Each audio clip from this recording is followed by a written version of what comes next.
भगवान बुद्ध की 4 प्रेरक कहानियां। प्रेरक कहानी 1, बुद्ध और चक्षुपाल। एक बार भगवान बुद्ध जेतवन विहार में रह रहे थे। भिक्षु चक्षुपाल भगवान से मिलने के लिए आए थे। उनके आगमन के साथ उनकी दिनचर्या, व्यवहार और गुणों की चर्चा भी हुई। भिक्षु चक्षुपाल अंधे थे। एक दिन विहार के कुछ भिक्षुओं ने कुछ मरे हुए कीड़ों को चक्षुपाल की कुटी के बाहर पाया और उन्होंने चक्षुपाल की निंदा करनी शुरू कर दी कि उन्होंने इन जीवित प्राणियों की हत्या की। भगवान बुद्ध ने निंदा कर रहे उन भिक्षुओं को बुलाया और पूछा कि क्या तुमने भिक्षु को कीड़े मारते हुए देखा है।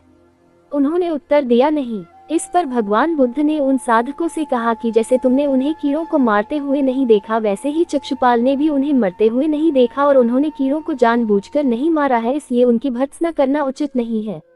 भिक्षुओं ने इसके बाद पूछा कि चक्षुपाल अंधे क्यों हैं? उन्होंने इस जन्म में अथवा पिछले जन्म में क्या पाप किए? भगवान बुद्ध ने चक्षुपाल के बारे में कहा कि वे पूर्व जन्म में एक चिकित्सक थे। एक अंधी स्त्री ने उनसे वादा किया था कि यदि वे उसकी आंखें ठीक कर देंगे तो वह और उसका परिवार उनके दास बन जाएंगे। स्त्री की आंखें ठीक हो गईं, पर उसने दासी बनने के भय से यह मानने से इनकार कर दिया। चिकित्सक को तो पता था कि उस स्त्री की आंखें ठीक हो गई हैं। वह झूठ बोल रही है। उसे सबक सिखाने के लिए या बदला लेने के लिए चक्षुपाल ने दूसरी दवा दी। उस दवा से महिला फिर अंधी हो गई।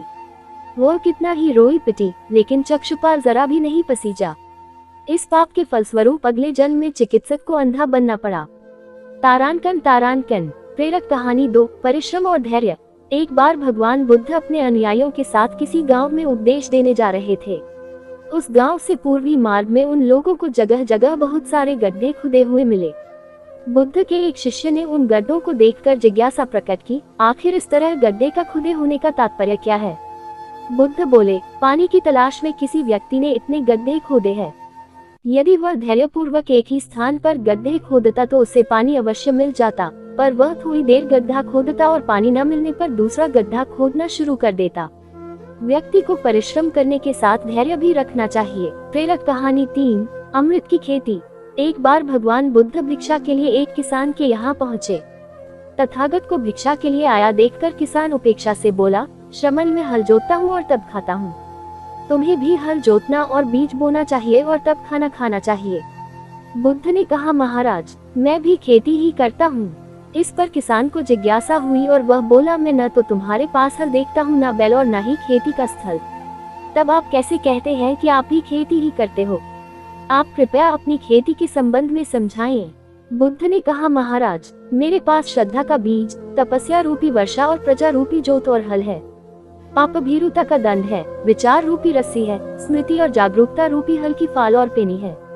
मैं वचन और कर्म में संयत रहता हूँ। मैं अपनी इस खेती को बेकार घास से मुक्त रखता हूँ और आनंद की फसल काट लेने तक प्रयत्नशील रहने वाला हूँ। अप्रमाद मेरा बैल है जो बाधाएं देखकर भी पीछे मुंह नहीं मोड़ता है। वह मुझे सीधा शांति धाम तक ले जाता है। इस प्रकार मैं अमृत की खेती करता हूँ। प्रेरक कहानी 4, दान की महिमा। भगवान बुद्ध का जब पाटलिपुत्र में शुभागमन हुआ तो हर व्यक्ति अपनी अपनी सांपत्तिक स्थिति के अनुसार उन्हें उपहार देने की योजना बनाने लगा। राजा बिंबिसार ने भी कीमती हीरे, मोती और रत्न उन्हें पेश किए। बुद्धदेव ने सबको एक हाथ से सहर्ष स्वीकार किया। इसके बाद मंत्रियों, सेठों, साहूकारों ने अपने अपने उपहार उन्हें अर्पित किए और बुद्धदेव ने उन सबको एक हाथ से स्वीकार कर लिया। इतने में एक बुढ़िया लाठी टेकते वहां आई। बुद्धदेव को प्रणाम कर वह बोली, भगवान, जिस समय आपके आने का समाचार मुझे मिला उस समय मैं यह अनार खा रही थी। मेरे पास कोई दूसरी चीज न होने के कारण मैं इस अधखाए फल को ही ले आई हूँ। यदि आप मेरी इस तुच्छ भेंट स्वीकार करें तो मैं अहोभाग्य समझूंगी। भगवान बुद्ध ने दोनों हाथ सामने कर वह फल ग्रहण किया। राजा बिंबिसार ने जब ये देखा तो उन्होंने बुद्धदेव से कहा, भगवान, क्षमा करें, एक प्रश्न पूछना चाहता हूँ। हम सब ने आपको कीमती और बड़े बड़े उपहार दिए जिन्हें आपने एक हाथ से ग्रहण किया, लेकिन इस बुढ़िया द्वारा दिए गए छोटे एवं जूठे फल को आपने दोनों हाथों से ग्रहण किया, ऐसा क्यों? ये सुन बुद्धदेव मुस्कुराए और बोले, राजन, आप सबने अवश्य बहुमूल्य उपहार दिए हैं, किंतु ये सब आपकी संपत्ति का 10वां हिस्सा भी नहीं है। आपने ये दान दीनों और गरीबों की भलाई के लिए नहीं किया है, इसलिए आपका ये दान सात्विक दान की श्रेणी में नहीं आ सकता। इसके विपरीत इस बुढ़िया ने अपने मुंह का कौर ही मुझे दे डाला है। भले ही यह बुढ़िया निर्धन है, लेकिन इसे संपत्ति की कोई लालसा नहीं है। यही कारण है कि इसका दान मैंने खुले हृदय से दोनों हाथों से स्वीकार किया है।